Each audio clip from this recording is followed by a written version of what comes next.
tanışacak olsanız. Ana şu adam Yunus.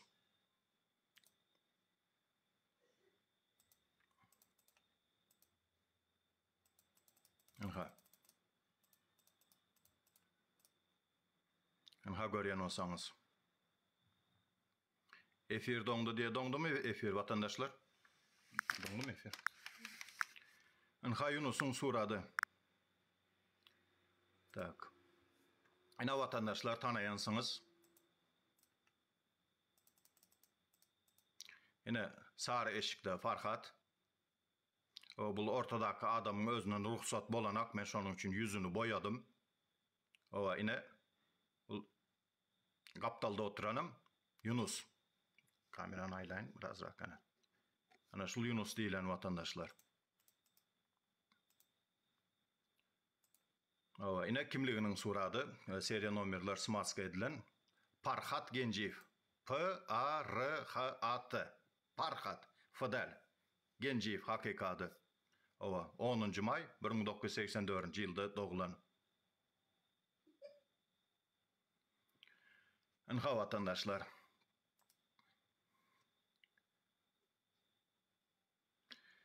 Elbette giňişleýin maglumaty YouTube kanalda hökman suratda koyulacaktır. YouTube kanalda giňişleýin suratlaryny. Ova.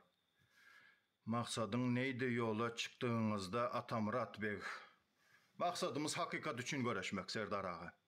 Bir adam gitti yanıp, ova yakanlara ses çıkarman oturmak size makul olsa, elbette bu sizin şahsı saylawıňyz, emma men dymyp oturjak däl. Erte bir gün maňa meňzeş ýene biri, meniň egindeşlerim alınanda da, ay ina advokat var, ay ana ol var, ol iş eýle boldy, bul iş beýle boldy dip diýmek sizden şol çykjak da onda. Bagşlaň bilen men ılalaşmaýan o teoriýa bilen. Ol teoriýa bilen men ılalaşamak.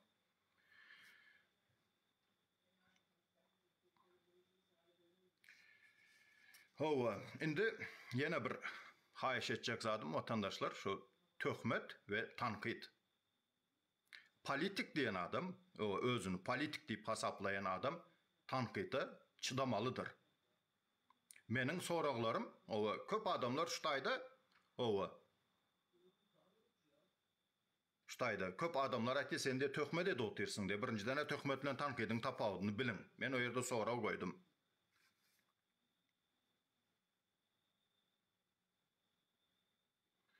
O jalyba gelip başladı dokument görkezenim için. Men sorag goýdum. Uluslarara korumasy bar olsa nämçin görkezeňizak? Farhat nirede, advokatlar kim? Eger şo soraglara berenim üçün meni suda berjek bolsa ine men Saparov Atamurat. Men gizlenemek. İslendik suda yüzlenip biler. Şuşun almaňa sorag berýär dip. Pajalsta. Men ýalbarmaýan, ay suda bermäň, bagyşlaň, gaýdyp gaýtalamaryn ötünç soraýyn. Ýok, garaşmaň menden. Men şo soragy berdimmi? Şo soragadan jogap talap etdimmi? Ýakmaýarmy? O suda berjekmi? Pajalsta, hiç kim tutmaýar. Hiç kim saklap oturanak.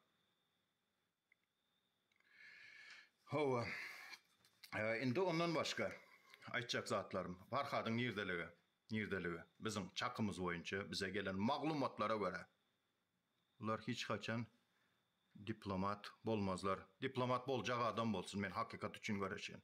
Diplomatlyk wezipe, prezidentlik wezipe kim dyrjaşýan bolsa, olar öz ýolunda bara bersin. Men haksızlyga göz yumamak. Eger ýakýarmy size, yakanokmy, ol sizin problemaňyz. Men duydurdum, näçe gezek çağırdım, efir geçireli, soraq jogap edeli. Yok, blok etdi o YouTube'da Serdar ağa sizden bartyňyz şo taýda men de 3 gezek çağırdım diye. Gelen ok diye. Haçan çağırıpdyr 3 gezek. Ana muňa töhmet diýili. Vatandaşlar, ana muňa töhmet diýili. 3 gezek çağırdım gelen ak diye. Haýsy düşünde çağırıpdyr. Ana muňa töhmet diýip aýdyly. Ýöne mende suwutnamalarym var, yazışmalarım var. Gepleşeli, gurundeşliğe geçeli deyip. Farhadyň bähbidi üçün deyip. Yok, Yankala Savoy'da da dinlensiňiz. Indi vatandaşlar Yunus'un yüzüne görkezdim. Indi gelin bir sesine meşdele. Bana ugrajat etdi. Ay seni taparın, hapa sözler var. Vatandaşlar bağışlan. Hapa sözler için şu efirde nemeden Yöne. Konstruktivni diyaloga girmeni derek, bana naijat etti. Ay sen eyderin, beyderin, ay yine bir zatlar, hapa sözler. Gelin, bilelikte dinleyelim sonunda. Bir minut. Avaşet efirin emetmek gereğim del, beylak aylamak gerek del. Anha vatandaşlar. Var siktir sana çort ağzına sikin. 3 saattan, 2 saattan, 1 saat oldu dep. Ondan beri olam sen huy pilot ağzına sikin.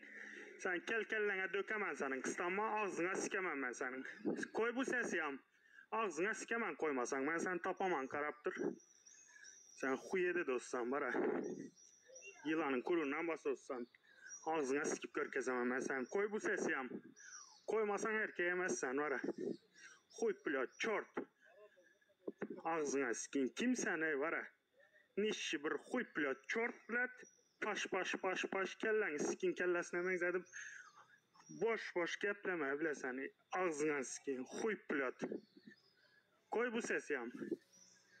Murat Kurbanov sana sikini sorduradı. Bundan önce ben sorduramam karaptır. Huy pilot ağzına sikin. Gavnayı bana. Yok bugün vaktim yok benim. Ben 3. ölçeli zaten. Şimdi Ştay'da bayram egindeşimiz yazıyor.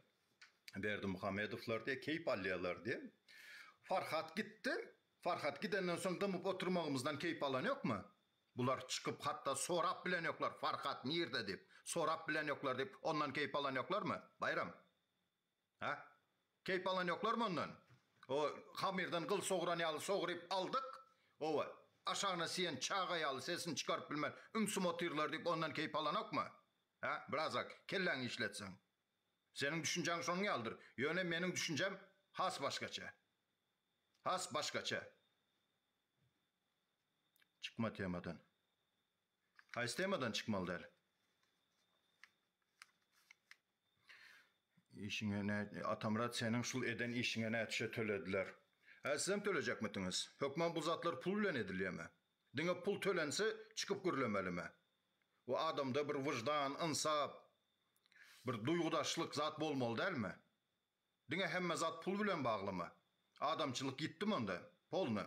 Eğer bu zatlar pul edilen olsa. Ben bilemiyorum bu halkta ne el düşüncesi var. Pula başkaları işleyendir. Şoňa meňzeýär. Her zada meňzedip bilersiniz. Her zada meňzedip bilersiniz. O şahsy pikiriňiz. Oy men öňünden duydurdum. Eger çıkıp özü düşündürmese men çıkaryan yüzünü diýdim. Çıkarıp koyyan yüzünü diýdim. Aýtýan diýdim. Men sözümde durdum. O beren sözümde şu wagta çeli durup gelen yine de durar. Nesip olsa YouTube kanalda da bu zatlar koyulacaktır. Hükman suratı. Hova vatandaşlar, teman uzaldığı oturacaklar. Yunus'un yüzünü gördünüz, söz verişmeyeli, sesini eşittiniz. Hova Murat Kurbanov'un beni suda verecekliği var da, hova teksti hem görkezdim. Bersin suda. Suda bersin. Hova özünü prezident deyip hasaplar bir elektronlu prezident men deyip tanıt diye köpçülükte. O prezident olup vatandaş bilen sutlaşmanı. Ol tayar olsa menem tayar. Belki şunyal yağdaydı bir prezident bilen diyaloga girip bolyandır. Bul bir badalga verer halkımız için hem. Ato biz tak prezidente hiç gili yetip bilemizak, özümüze eşittirip bilemizak. Belki sudda eşittirip bileriz. Elbette bu zatların behvetli tarafı var. Ondan başka hemme temaları aydıp oldum etyen vatandaşlar. Ben yine bir gezak atlatyan, şu başta zoom edilende Farhat tutulandı. Yine bir gezak atlatyan. Yunus'u çağırıp, ova. Nur Muhammed Annayev şu yerde teklif koydu. Men dedi, Faruk Gergeroğlu bilen dedi, Gergerloğlu bilen dedi, gürleştim dedi. Meclise çıkaralı dedi şu vaprosu dedi. Yöne dedi Farhad'ın danıları gerek dedi. Yok, arkayını bol, 2 günde Farhad'ı çıkarıyız. O adamlara gerek yok, advokatımız alıp çıkı, korkulu zat yok deyip, o şoňal deyip düşündürdü. Hani, bugünkü gün neme diyorlar? Barın diye, yüzlenin diye, neme alın diye. O informasiya alın diye. Hani tamdır kızan vakti tut diye tamdır soğandan son o sen onu et, sen bunu et, bolcak iş bolandan son. O indi akıldar köpeli. Sen diye o näme kazanyan, sana näçe tölediler, sen ýene näme etdi. Şol wagt nirdetiniz? Şol wagt nirdetiniz? Öyle vatandaşlar gatrap gürlerini olsan bağışlarsınız. YouTube kanalda Hökman Surat'ta tomoşa edip bilersiniz şu video. Hem de giyin işleyin suratlarını şu YouTube kanalda koyulacaktır. O indiki yine bir egindeşimizin, yine bir vatandaşımızın şul çukura düşmezliği için hopla adamın yüzünü çıkarmana ben makul bildim. Yine ben Saparov Atamurat. Öyle ünsür dinleriniz için, efire geleniniz için köp sağ olun, minnettarım.